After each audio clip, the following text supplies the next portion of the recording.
ആകെ നാണം കെട്ട് നാറിപ്പോകുന്ന ഈ കോൺഗ്രസ് ഇങ്ങനെ ഉള്ള വ്യക്തികളെയും കൊണ്ടാണോ ഈ ത്രിതല പഞ്ചായത്ത് തെരഞ്ഞെടുപ്പിലേക്കൊക്കെ പോകുന്നതെന്ന് ഒന്ന് ഓർത്തു വയ്ക്കണം. ഒരു പഞ്ചായത്ത് അംഗമായാൽ എന്തൊക്കെ ചെയ്യാം? പഞ്ചായത്ത് അംഗത്തിന് ആരുടെയെങ്കിലും കരണത്തടിക്കുവാനുള്ള അവകാശമുണ്ടോ?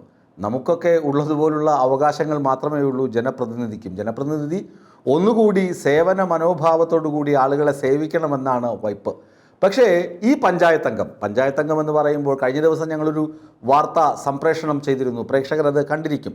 CCTV ക്യാമറയുടെ മുന്നിൽ വെച്ച് ഒരു ചെറുപ്പക്കാരനെ വനിതാ പഞ്ചായത്ത് അംഗം ആയ അർച്ചന എന്ന് പറയുന്ന ലേഡിയും അതുപോലെ തന്നെ അവർക്കൊപ്പം ഉണ്ടായിരുന്ന 4-5 ചെറുപ്പക്കാർ, അവർ ഗുണ്ടകളാണെന്നാണ് പ്രദേശവാസികൾ പറയുന്നത്. ഈ അർച്ചന എന്ന് പറയുന്ന കോൺഗ്രസ് കൗൺസിലർ, കോൺഗ്രസ് വാർഡ് അംഗത്തിനൊപ്പം ഇവർ ഇങ്ങനെയുള്ള സന്തത സഹചാരികൾ എപ്പോഴും ഉണ്ടാകും. അവരാണ് ആ യുവാവിനെ കയ്യേറ്റം ചെയ്യുന്നത്. ആ ദൃശ്യങ്ങൾ വിസ്മയ ന്യൂസിന് ലഭിച്ചു.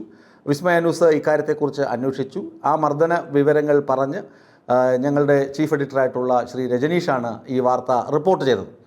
ഇന്ന് ഞാൻ ഈ വാർത്ത എടുക്കാൻ കാരണം, ഇങ്ങനെ ഒരു സംഭവം പറയാൻ കാരണം, ആ ദൃശ്യങ്ങൾ നിങ്ങളിപ്പോൾ കാണുന്നുണ്ട്. കാറിൽ വന്ന് ഇറങ്ങുന്നതും ഒരാളെ വീട്ടിൽ നിന്ന് വിളിച്ചിറക്കി പുറത്തോട്ട് കൊണ്ടുവന്ന് ആദ്യം പഞ്ചായത്ത് അംഗം തന്നെ അയാളുടെ കരണക്കുറ്റി കടിക്കുന്ന CCTV ദൃശ്യങ്ങൾ. ഇത് കിട്ടിക്കഴിഞ്ഞാൽ ഓൺലൈൻ മാധ്യമങ്ങൾ വച്ച് അലക്കും. ഞങ്ങൾക്ക് കിട്ടി, ഞങ്ങൾ കൊടുത്തു. കൃത്യമായ അന്വേഷണത്തിനൊടുവിലാണ് ആ വാർത്ത കൊടുത്തത് എന്ന് ഞാൻ ഉറപ്പിച്ചു പറയാം. എന്നാൽ ഇന്ന് നടന്ന സംഭവം അതല്ല. ഇന്ന് നടന്ന സംഭവത്തിൻ്റെ ദൃശ്യങ്ങൾ നിങ്ങൾ നോക്കുക. ഇത് ഞങ്ങളുടെ ഓഫീസിൻ്റെ റിസപ്ഷനാണ്. അവിടെ കടന്നു കയറി വന്ന് അവർ ആക്രോശിക്കുകയാണ്. മണ്ണൊക്കെ വാരിയെറിഞ്ഞ്, ആ വിഷയമൊന്നും ഞങ്ങൾ കാണിക്കുന്നില്ല, മണ്ണൊക്കെ വാരിയെറിഞ്ഞ് ശപിക്കുകയാണ്.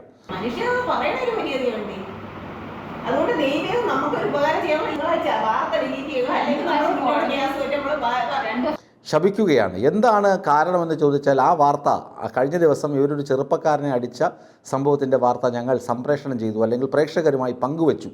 അതാണ് അർച്ചന എന്ന വാർഡ് അംഗത്തെ പ്രകോപിപ്പിച്ചത്. വളരെ മോശം ഭാഷയിൽ, ആക്രോശത്തിൻ്റെ ഭാഷയിൽ, ഭീഷണിയുടെ സ്വരത്തിലൊക്കെയാണ് ഒരു മാധ്യമ സ്ഥാപനത്തിൻ്റെ, ഞങ്ങളും മാധ്യമ സ്ഥാപനമാണല്ലോ, ചെറിയ സ്ഥാപനമായിരിക്കാം, സാറ്റലൈറ്റ് ചാനലൊന്നും അല്ലെങ്കിലും 10-17 വർഷമായി പ്രാദേശിക വാർത്താരംഗത്ത് പ്രവർത്തിക്കുന്ന, വർക്കലയിൽ നിന്നും തിരുവനന്തപുരത്ത് നിന്നും അതുപോലെ തന്നെ സംസ്ഥാനത്തുടനീളമുള്ള ബ്യൂറോകളിൽ നിന്നും പ്രവർത്തിക്കുന്ന ഒരു ചെറിയ സ്ഥാപനമാണ്, എളിയ സംരംഭമാണ്. അവിടേക്ക് കടന്നു കയറി വന്ന്, അതും CCTV ക്യാമറകൾ, സർവൈലൻസ് ക്യാമറകൾ എങ്ങും സജ്ജീകരിച്ചിട്ടുണ്ട് ഞങ്ങളുടെ ഓഫീസിൽ. ആ ക്യാമറകൾക്ക് താഴെ നിന്ന് അങ്ങ് ആക്രോശിക്കുകയാണ്.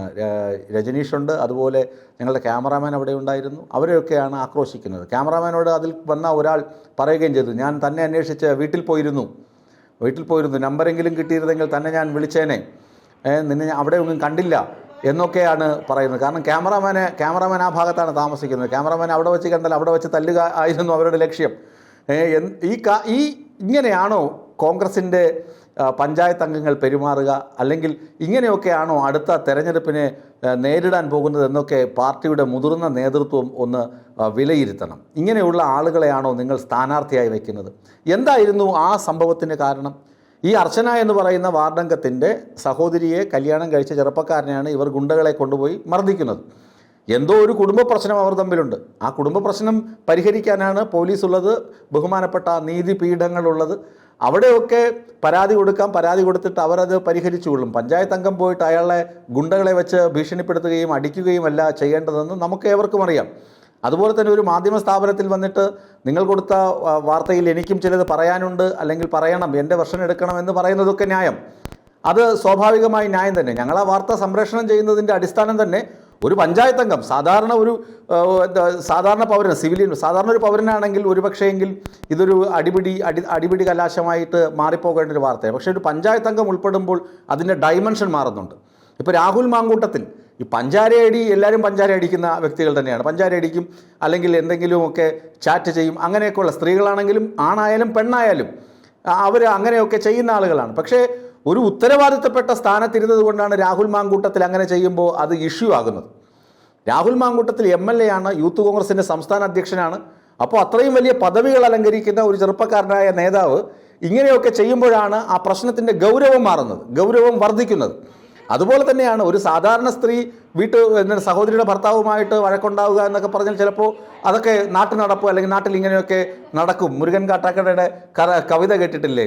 നാത്തൂനെ നാത്തൂനെ എങ്ങോട്ടാണടി നാത്തൂനെ എന്ന് പറയുന്ന കവിതയിലുള്ളതുപോലെ നാത്തൂന്മാരുടെ പോരൊക്കെ നടക്കുന്നതാണ്. സ്വാഭാവികമായും അതൊക്കെ തള്ളിപ്പോകാവുന്ന കാര്യങ്ങളേ ഉള്ളൂ. പക്ഷേ ഒരു പഞ്ചായത്ത് അംഗം ഇങ്ങനെ ചെയ്യുമ്പോൾ അതിൻ്റെ ഡയമെൻഷൻ മാറുന്നു, അതിൻ്റെ ഗൗരവം വർദ്ധിക്കുന്നു. ആ ഗൗരവം വർദ്ധിച്ചത് കൊണ്ടാണ് ഞങ്ങൾ ആ വാർത്ത കൊടുത്തത്.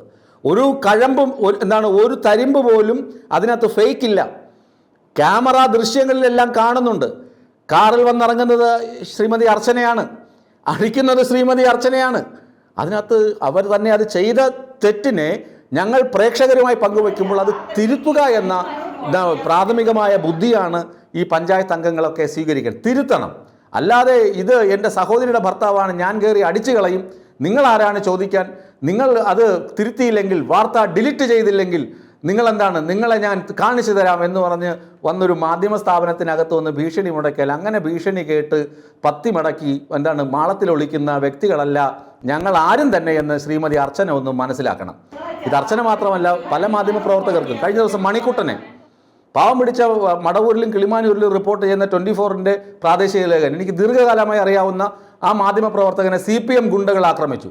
ഫത്തഹുദ്ദീനും ബൈജുവും ചേർന്ന് മണികണ്ഠൻ്റെ ഫോൺ പിടിച്ചു വാങ്ങി. അന്ന് ഞങ്ങൾ ഇതേ സ്വരത്തിൽ തന്നെ പറഞ്ഞു, CPMകാരൻ ഞങ്ങളെ ആക്രമിക്കാനോ അടിക്കാനോ വന്നില്ല, കാരണം അവരെ തിരുത്തും. പലതവണ അച്ചടക്ക നടപടിക്ക് വിധേയരായ ഫത്തഹുദ്ദീനും ബൈജുവും മണിക്കുട്ടനെ ആക്രമിച്ചു എന്ന് പറയുമ്പോൾ CPMന് പൊള്ളിയില്ല. കാരണം CPM കൃത്യമായ നടപടി സ്വീകരിക്കും. അവർ ചെയ്ത് തെറ്റാണ് എന്ന് ആ പാർട്ടിക്ക് അറിയാം. ആകെ നാണം കെട്ട് നാറി നാറി നാറി നാറിപ്പോകുന്ന ഈ കോൺഗ്രസ് ഇങ്ങനെ ഉള്ള വ്യക്തികളെയും കൊണ്ടാണോ ഈ ത്രിതല പഞ്ചായത്ത് തെരഞ്ഞെടുപ്പിലേക്കൊക്കെ പോകുന്നതെന്ന് ഒന്ന് ഓർത്തു വയ്ക്കണം. ഇങ്ങനെയുള്ള അർച്ചനമാർ ആർച്ചകളായി മാറുമ്പോൾ നശിച്ച് നാരായ വേരറ്റു പോകുന്നത് കോൺഗ്രസ് പാർട്ടിയും കോൺഗ്രസ് പ്രസ്ഥാനത്തിനുമാണെന്നുള്ള ഓർമ്മപ്പെടുത്തലാണ് ഈ വാർത്തയിലൂടെ നൽകാൻ ഉദ്ദേശിക്കുന്നത്.